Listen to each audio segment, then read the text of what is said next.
Which of the following medications is most likely responsible for a patient's presentation? And we have psych meds. So 42-year-old man brought to the ED by friends, confusion and drowsiness. He's been taking a med prescribed by his doctor for anxiety, but may have taken more than the recommended dose. He has slurred speech, unsteady gait, mild respiratory depression. Which of the following is responsible for his presentation? So essentially maybe he has like an overdose picture, even if not intentional, he's just taken more than he should have. He was taking something for anxiety, so we need to look for something that in excess would cause like kind of these like depression, like slurred or slowed speech, unsteady gait, and respiratory depression. So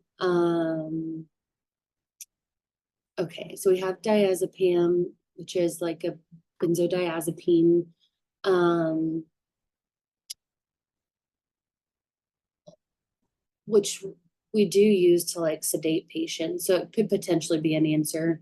Okay. Fluoxetine. So I guess from the top, I don't know exactly what med they're looking for. Like I don't have one in the top of my head. Fluoxetine is an SSRI. I don't know an overdose if it would cause, mm, I don't know. Okay, lithium, we don't typically use for anxiety. So probably not. Propranolol, we usually use more for like the like sympathetic symptoms of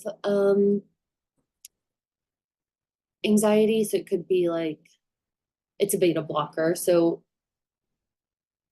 I don't know how much it would affect his depression actually, or Okay. respiratory depression.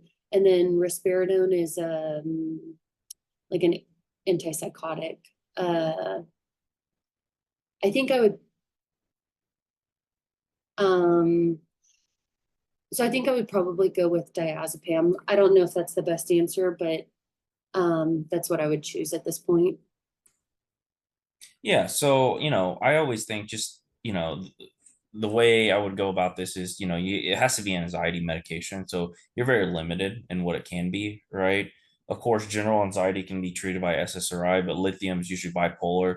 Yeah. Propranolol is more like performance anxiety, right? Yeah. And then risperidone is a antipsychotic like schizophrenia or things like that. So not going to be that. So, you're very limited, but also on top of that, right? You want something that will, cause respiratory depression and also slurred speech, things like that. And if you remember benzos, right?